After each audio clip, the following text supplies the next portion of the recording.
Yo, beast mode, I go beast mode. Left, right hook, then I reload. Speed, agility, breathe slow. Connect every uppercut, clean blows. Adam Thorn, Southpaw Jabbers, jackets, Superfly title coming up.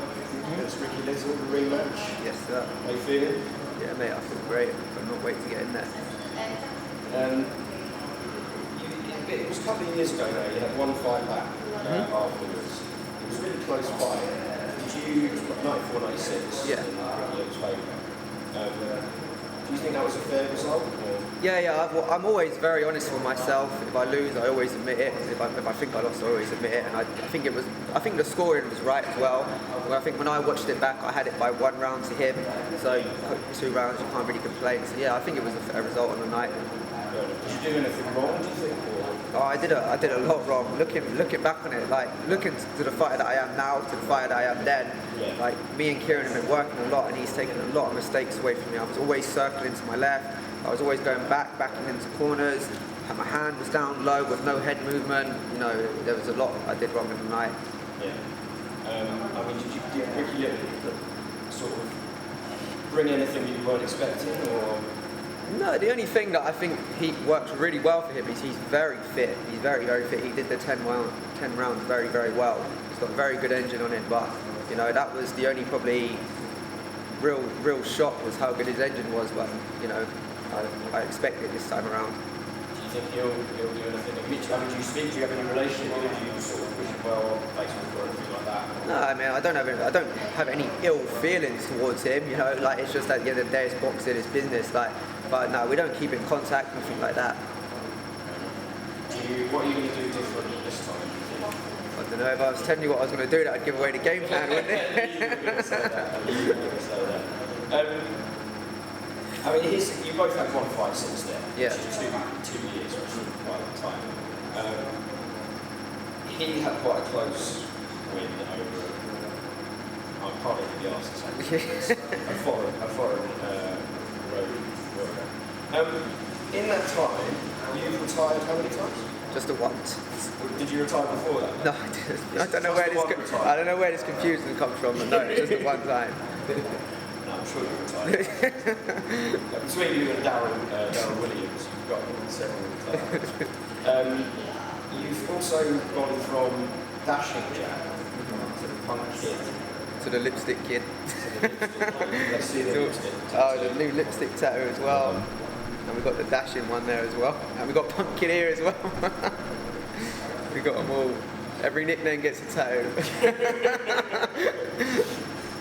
Why the punk kid? What brought that around? Well, punk kid is just that's just me as a show the nails. You've got to show the nails. Gee, you've got Powerpuff Girl nails today. Like punk kid is just something that I've grown up on. Like I remember it so clearly when I was down in Bognor Regis on a holiday with my family, and my cousins at the time who I looked up to, my cousin Little Mark and my cousin Tommy. They was playing the new Blink 182 album. I think it was Take Off Your Pants and Jacket, and it was like What's My Age Again was the song that was playing. And I remember like they loved it, so I was like, oh, this is cool. And then I never ever grew out of that stage, so I was always listening to Blink. Still today, Blink 182 on the arm as well. Always, yeah, all the playlists. Yeah, they're like to this day still them. And then obviously as I got older, there were more people that I idolised, and I idolised people like CM Punk, the wrestler. And then I idolise people like MGK, the rap artist, who's gone over to pop punk. And you know, like their views are very similar to my views. And then I just really got into the whole punk image, and I started to dress funkier. I started to dye my hair. And these are kind of things that people do in like their mid-teens. But as I said, I never grew out of it. I'm still a punk. I'm still a little rebel. Still do stupid shit. Still immature. Still do all the things that every little teenage kid does when they're growing up. So yeah, that's why the punk kid.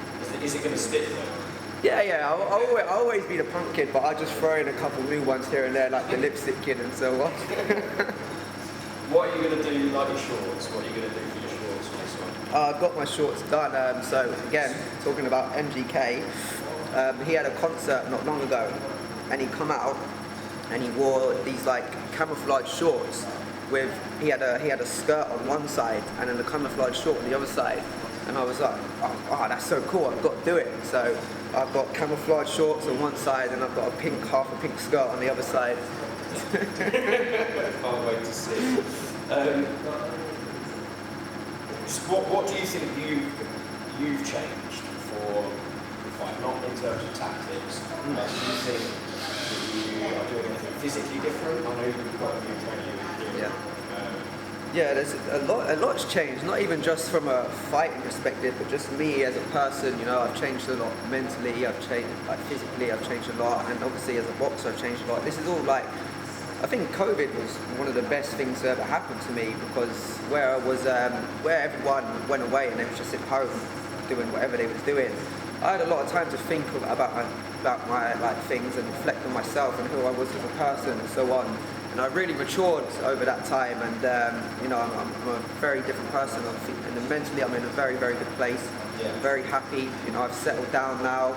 Who would have thought, if everyone's followed me on Instagram, I had a different girl every week and so on. You know, I've really settled down. I've really matured as a person, and I've got my own place now. And yeah, and then I met Kieran. It was just like, it was one of them things. It was just meant to be. I went down to spar Casey Kadimi, and I wasn't fit. And I just got in there and I just kind of like brawled it out with him. And like Kieran come up to me afterwards and he shook my hand. He was like, mate, he's like, I'm so impressed with your guts, like the way you just got in there, not even fit, just come down and went to spar, and you were just there to do 6 rounds. You would have just kept on going no matter what. And then I went back to my gym down at State of Mind where I was at the time, and I was training with Adam, and he said, for some reason, he said he couldn't train me anymore. I think he must have just had something going on, I'm not too sure. But he said he couldn't train me, so when I put up, I was looking for a new trainer. And John Tandy, the other coach who trains Casey, got in contact with me and said, Kieran would love to train you. And I got in contact with Kieran, and then the rest is history. We've been working for about 7-8 months now, and he's just he basically took me from scratch. He took me from all the way from the beginning, the basics, and built me back up over the last 8 months. And I'm just a different fighter now, just a different person. So what's your prediction? Well, Let's go out, balls out. I'm gonna win. I don't care how I do it. I don't care if it's by knockout, by points, even if he gets a DQ. I don't care how it happens. I just know I'm gonna win. Fair enough. Would you, once you've won, would you fight Casey? Casey? Well, I mean, listen, like, you know, Casey's my friend, and like we spar all the time. He's a lot. And he's a really nice bloke. And we're somewhat teammates as well, you know. So, I mean, I'd never say no to anyone, because that's just who I am. I will literally fight anyone, but, you know, I wouldn't like to fight Casey, just not because I think he's better than me or nothing, just because he's a good friend. But, I mean, realistically, who is going to turn out a British title fight when he wins on 2 weeks' time? Absolutely. And just remind people when your fight is. It is October the 9th. York called Bethnal Green. If anyone wants to come down, you can find me on Instagram. It's Jack_the_Punkid_Hughes. Twitter is _Jack_H, and Facebook is Jack Punk Hughes. Cool. Jack, best of luck. Thank you, Adam. Obviously, I'll be there, provided Steve and Kevin clearly. Yeah.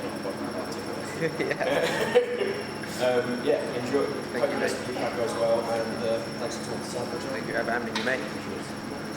Cheers.